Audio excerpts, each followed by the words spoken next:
Hey boys and girls, it's me. I'm gonna read that horror story that I said I was gonna read. In order to do that, I'm in my closet. Insert gay joke. I brought my spookiest, absolute scariest pop figurine. Don't ask why I have it. And we're gonna get. I don't know where to put this. I don't know where I'm gonna set this up. There's no place good to put the camera. Fuck. I guess I'll just have to put it in here. Set it up a little bit. There we go. I'll add like a filter to the thing. Fuck it. You get to be in darkness while this happens.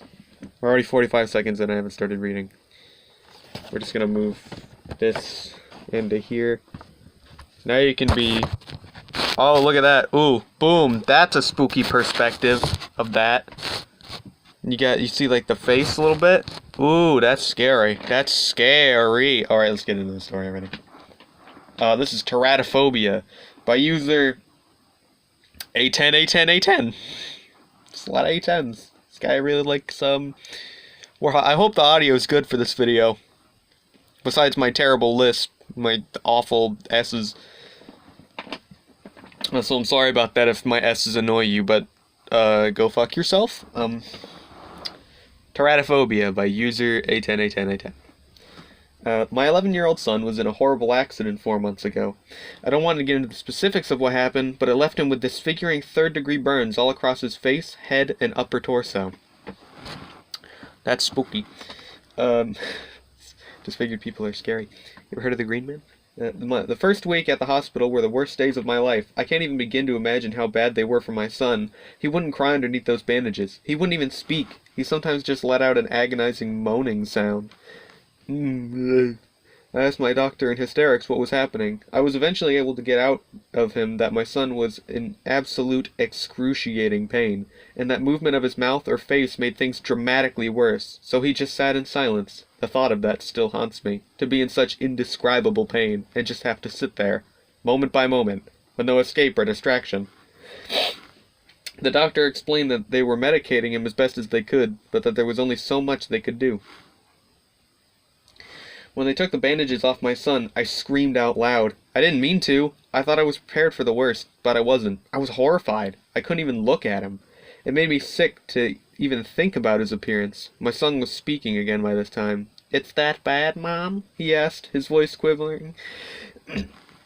We showed him a mirror. He remained silent. He didn't speak. He just sat in silence for hours, ignoring us. Eventually he looked at me. I immediately turned away. I couldn't help it.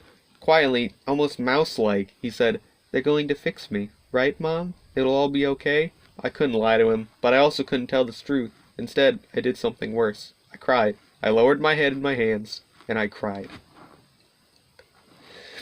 My son stayed in the hospital for months. Various skin grafts were attempted, but they didn't help. In fact, they somehow made my son look even worse.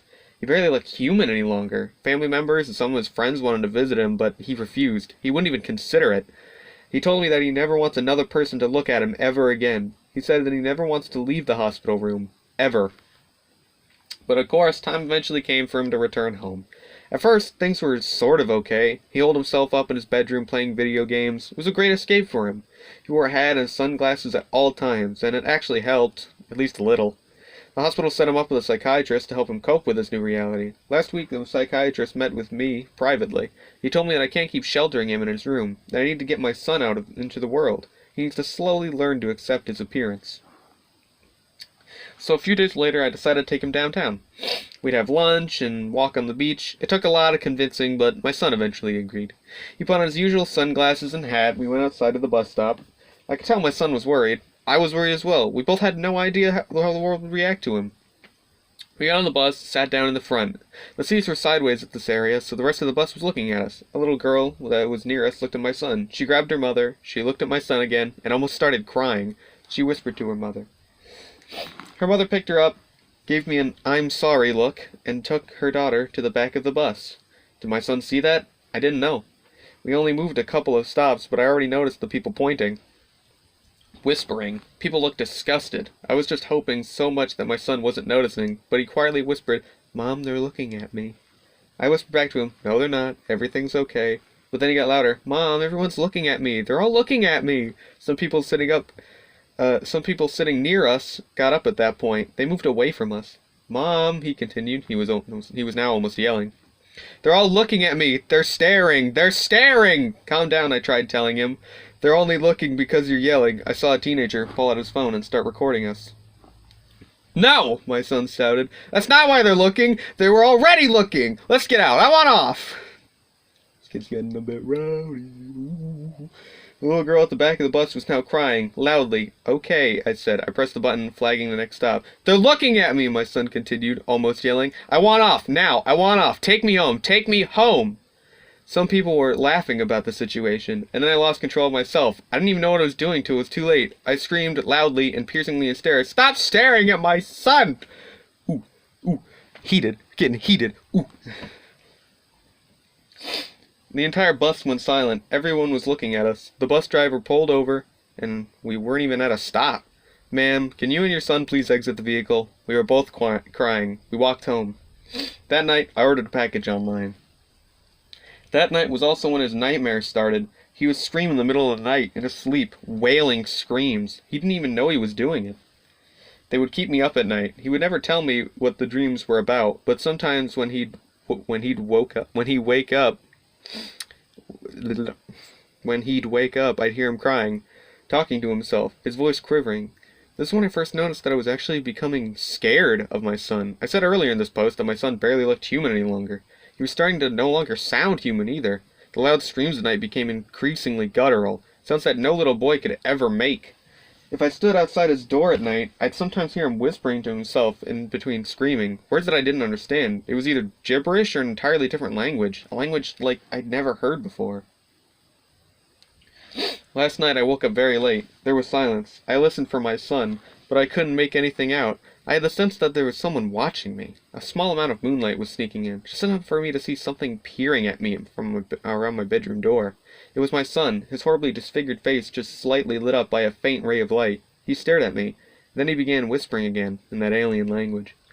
I screamed as loud as I could. My son turned and ran back to his bedroom. It's now hours later, and he still hasn't left that room. I didn't even try to get back to sleep again. I turned on my computer and started writing out these very experiences. My package arrived early this morning. I also did some research. I found out this is a condition called teratophobia, the fear of disfigurement and disfigured people. It got me thinking, has my son disfigurement driven him crazy? Or am I suffering from extreme teratophobia, and my mind is exaggerating these experiences? I'm not sure. What I do know is that my son can't do this alone, and neither can I. It's become abundantly clear. A mother should do anything for her son, right? I can't fix his grotesque and horrifying appearance, but maybe I can make him feel less alone, to give him a partner. My son and I will be in it together. How better to confront fear than to specifically turn it into an example of its focus? I opened the package. I looked at its content. Nitric acid. I wonder how I should splash it on my face. I didn't want to lose my eyesight in this process. I suppose I'll have to do a bit more research. But I didn't want to waste too much time, because I would like to wake my son up this morning, as his equal, and show him that he's not alone, that together, things won't be so scary, things won't be so isolating, things will be better. I've heard the quote before, there's no bitch on earth like a mother frightened for her kids. Well, maybe it's time for my son and I to frighten the world back. Maybe we'll even grow to like it. We'll have to learn to like it. No matter what, we'll have to learn. And that's the story. That's the story, boys. Sorry if you heard odd moving. I'm sitting in a hamper right now, and it's, slowly, like, breaking under me, maybe, I think. But, that's the story. Open the door to my closet, make sure there's no horribly disfigured people.